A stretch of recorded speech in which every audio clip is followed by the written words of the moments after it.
Costs to run Prime Minister Trudeau's office climb higher. The cost of running the Prime Minister's office has risen to the highest level since 2011. Justin Trudeau's office cost taxpayers $8.3 million in 2016-17, the latest audited figure available, and the first full fiscal year of his prime ministership. The level is higher than for any year during Stephen Harper's last term of office, 2011-15. A period when the Conservative government was focused on eliminating the federal deficit.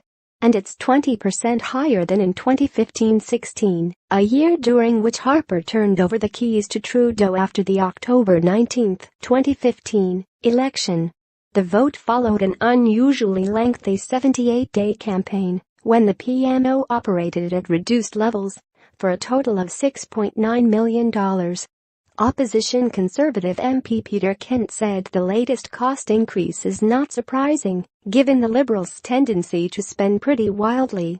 It's in line with actions across the board as a free-spending government.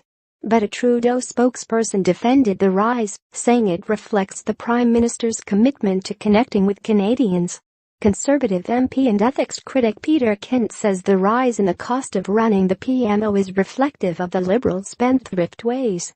Adrian Wild Canadian Press, unlike the previous Conservative government, this Prime Minister and our office have made a commitment to engage heavily and regularly with Canadians, Indigenous peoples, provinces and territories, and stakeholders, said Cameron Ahmed, manager of media relations in the PMO.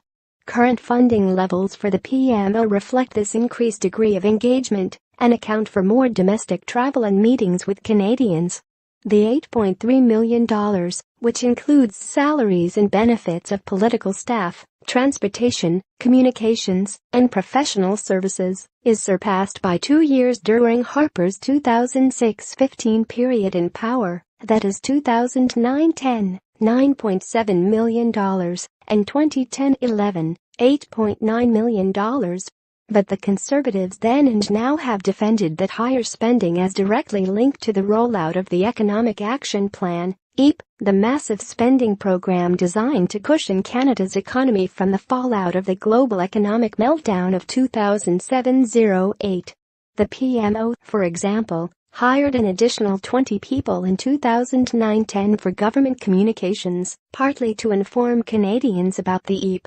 The bump that we had during the Economic Action Plan was when there was an awful lot of additional time, effort and staff put into pushing out infrastructure dollars, Kent, the party's ethics critic, said in an interview.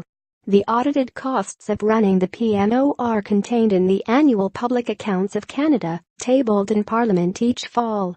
The document separately accounts for each foreign trip by the Prime Minister, travel amounts that are not included in the expenses of running the office.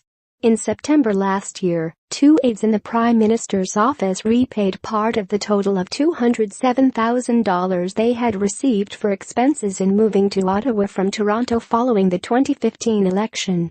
Then Prime Minister Stephen Harper spent almost $10 million for his office in 2009-10, but the Conservatives say it was a temporary boost related to the Economic Action Plan.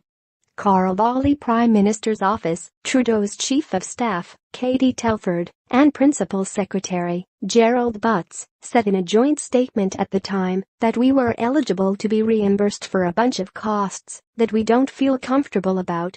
While the rules were clear, and we followed them, we both know that's not always enough. Telford said she would reimburse $23,373 and Butts $41,618, while the Prime Minister ordered a review of the moving policy. Standardized, audited costs for all ministers' offices became available only in 2008, when the Federal Accountability Act, introduced by the Conservatives soon after taking office, required public reporting of all expenses, including political staff costs in aggregate. Follow @DeanBB on Twitter.